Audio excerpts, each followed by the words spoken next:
This episode is brought to you by Indie Film Hustle TV, the world's first streaming service dedicated to filmmakers, screenwriters, and content creators. Learn more at indiefilmhustle.tv. So after Dark City, which is obviously did not do well at the box office for the reasons we spoke about, but yet still very well respected for the craft and the film, I know. I mean, and you please tell me if I'm wrong.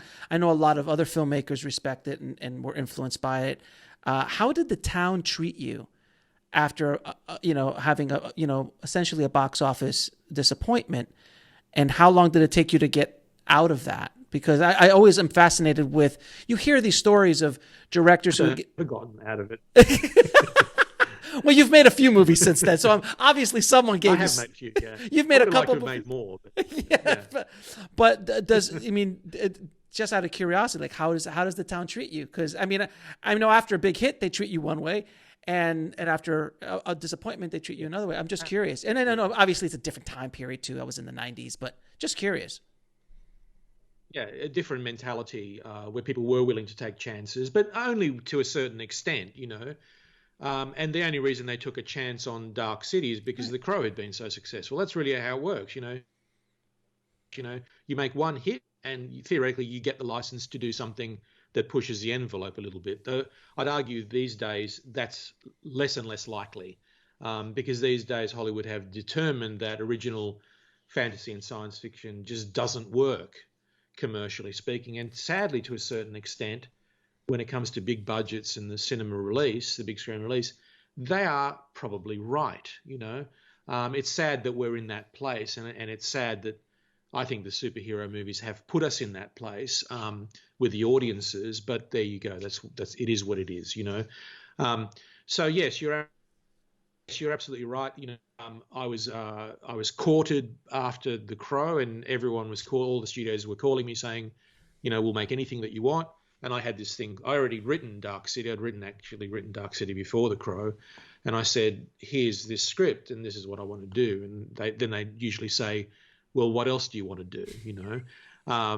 So I eventually found people and we went through quite a development process through various studios. Disney were on board at one stage, and believe it or not, and then we ended up in we ended up in New Line, and they were like, it was all about the casting, and Mike DeLuca and Bob Shea at New Line were like, we don't care what the casting is, you can have whoever you like as long as you support them with some names, So I got to cast Rufus Sewell, which was terrific because that's who I wanted to be in the film, and then after the film, of course, being such a disappointment, it was very hard to make the next one, so I went back to Sydney and made this film called Garage Days, a very low budget Aussie movie.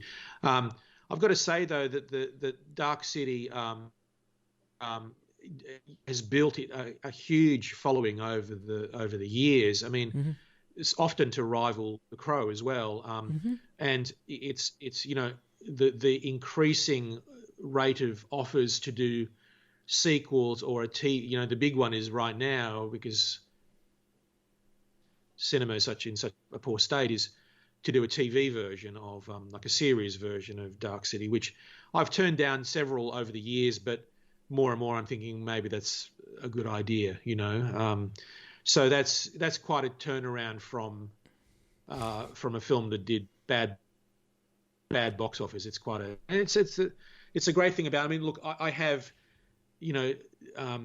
physical media to thank for that, as we all do, which allows a film to have a shelf life.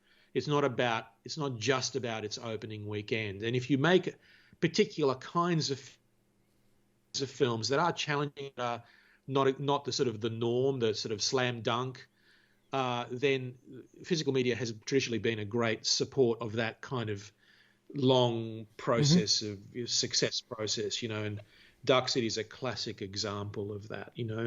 So many people over the years more people discover it, and it builds its fan base. Well, I'll be first in line to see the Dark City series, so let us know when it's available. Because, Okay. I think honestly, a series and if I may be so bold to say, a series with someone in your hands, you might have the budget and the freedom, especially with certain streaming services, to do what you want to do with hopefully not as much interference. Because I feel that, and we'll get into iRobot in a second, which kind of leads into that. I've always felt since I started following your work is that, like, you are obviously a very unique filmmaker. You have a very specific vision, the specific stories you like to tell, but a lot of times they just don't leave you alone. And because of, they just don't leave you alone. Like, like Tim, I equate someone like Tim Burton, who has a very unique style that's very him. And, he built up a lot of credibility after Beetlejuice and then Batman. And then he started to be able to do his thing, and they left him alone for the most part. But you never got really left alone. Like, I would love to see you with a $200 million film where they walk away with an original concept and you just let the man do what he does. I'd like to see me with that. I'd like to see me with that too. Just FYI. Just for clarity, if anyone's listening with 200 million hot in their pocket, Alex would love. But I always felt that. I'm like, my God. Thank you for putting that message out too. I'm putting it out there. Anyone, you'll take 175. Yeah. I think we can work with 175. That's fine too. Hell, I'd take a lot less if they left me alone. I'd take way less than that.